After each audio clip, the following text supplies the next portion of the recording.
நாம இன்னைக்கு பெங்களூருக்கு டூரிசம் வரவங்க பார்க்கக்கூடிய முக்கியமான இடங்கள்ல ஒன்றான விதான சௌதா பத்தி தான் பார்க்க போறோம். விதான சௌதா அப்படின்னா சட்டமன்றம், கர்நாடகாவோட சட்டமன்ற பேரவை அப்படின்னு சொல்லலாம். எல்லா ஸ்டேட்லயும் அவங்க சட்டமன்றத்துக்கு ஏற்ற மாதிரி ஒரு பேரவை, ஒரு பில்டிங் வந்து அமைச்சிருப்பாங்க. அப்படி அமைக்கப்பட்ட பில்டிங் தான் இந்த விதான சௌதா. விதான சௌதா பெங்களூர்ல சென்ட்ரல் பிளேஸ்ல தான் இருக்குது. அதனால பெங்களூர் வந்தீங்கன்னா ஈஸியா விதான சௌதாவை நம்ம ரீச் பண்ணிடலாம். விதான சௌதா ஆப்போசிட்ல தான் கர்நாடகா ஹைகோர்ட் அமைஞ்சிருக்குது. இதுக்கு பக்கத்துலயே தான் கப்பன் பார்க்கும் அமைஞ்சிருக்கு.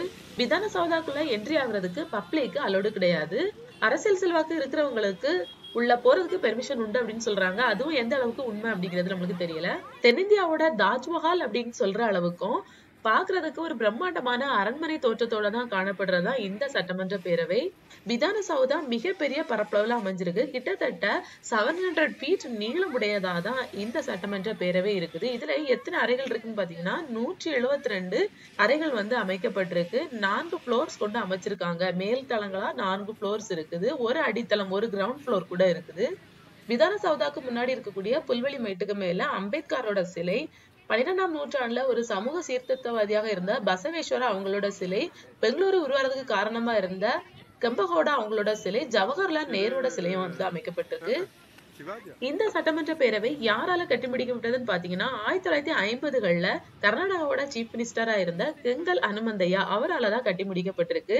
1951ல நம்மளோட பிரைம் மினிஸ்டரா இருந்த ஜவஹர்லால் நேரு இந்த பில்டிங்க்கு அடித்தளம் நாட்டி 1952ல கட்டட வேலைகள் வந்து ஆரம்பிக்கப்பட்டு 1956ல கட்டட வேலைகள் முடிக்கப்பட்டிருக்கு. கிட்டத்தட்ட 5 ஆண்டுகள் வந்து இந்த பில்டிங்கை வந்து கட்டுறதுக்காக டைம் எடுத்திருக்காங்க.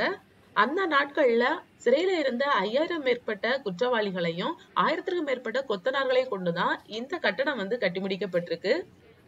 இந்த பில்டிங் கட்டுறதுக்கான இன்ஜினியரா தமிழ்நாடு ஆற்காட்டை சேர்ந்த PR மாணிக்கம் அவரோட தலைமையில தான் இந்த பில்டிங் வந்து வடிவமைக்கப்பட்டிருக்கு. இந்த பில்டிங் கட்டி முடிக்கிறதுக்கு அந்த ஆண்டுகள்லயே 1.25 கோடி வந்து ஸ்பெண்ட் பண்ணி பில்டிங் வந்து கட்டி முடிச்சிருக்காங்க.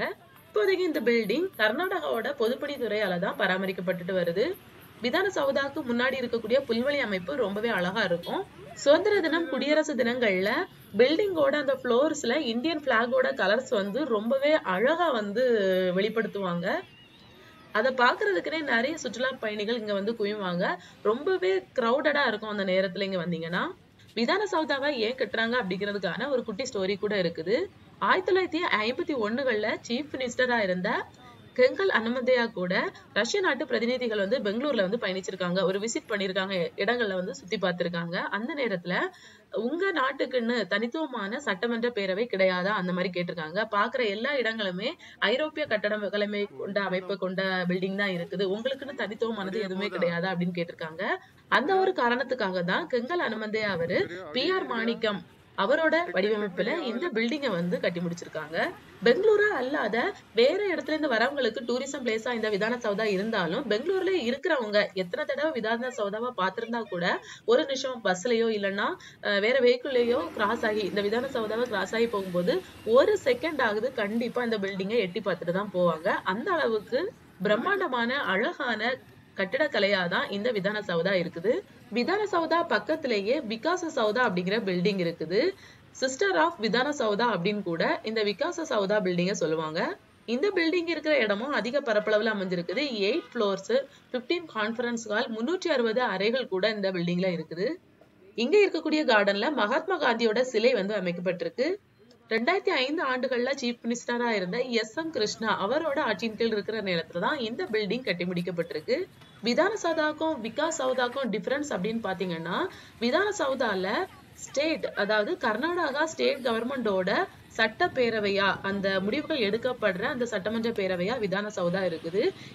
அதே இது விகாஸ் சௌதால பல்வேறு அரசு சம்பந்தப்பட்ட கவர்மெண்ட் ரிலேட்டடான முடிவுகள் எடுக்கப்படுற ஒரு சட்டமன்ற பேரவையா தான் இந்த விகாஸ் சௌதா இருக்குது. நீங்க பெங்களூர் வந்தீங்கன்னா உங்களோட டூரிசம் அந்த லிஸ்ட்ல கண்டிப்பா விதான சௌதாவையும் விகாச சௌதாவையும் ஆட் பண்ணுங்க. இந்த வீடியோ உங்களுக்கு பிடிச்சிருக்குன்னு நினைக்கிறேன். இன்னொரு வீடியோல சந்திக்கலாம். நன்றி.